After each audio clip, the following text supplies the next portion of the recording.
for that, Ross Greenwood. Now, let's pick up on that point that Rob has been making over there in terms of just real uncertainty in the markets and also the housing market that is probably going to transpire here at some point, you would think. But predictions from economists are that it could get a whole lot worse here. We could be in recession by Christmas. Well, it's one of those things where they suggest a global recession by Christmas. Australia would not be immune eventually. Now, of course, Australia right now has not had to take the emergency action that's been taken around the world.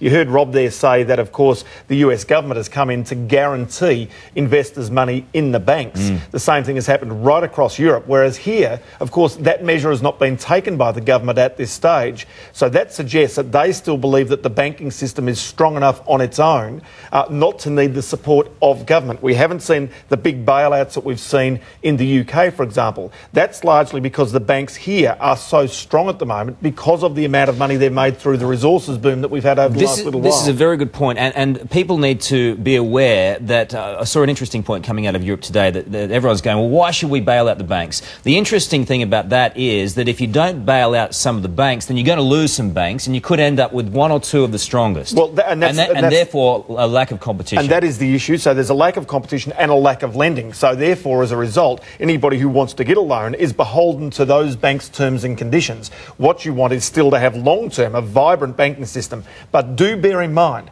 that it is debt that got the world into this problem. It was debt in the wrong hands that got it into the situation it's in today. And right now, what markets right around the world are doing is washing debt out of the system. One of the issues here in Australia is we have as a household one of the most indebted countries in the world. We have to be very conscious of that and recognise that those debts are potentially dangerous in our hands over the next year or so. And that's the reason why people have got to A, survive, and B, try and actually whittle those debts down. There's also, by the way, Henk Paulsen said, an emergency meeting of the G20 nations to talk about a coordinated event. That, no doubt, will also include Australia this weekend. And right now, Wayne Swan, the Treasurer, in Washington. All right, thank you very much for that, Ross. Lots to discuss at that summit, Lisa.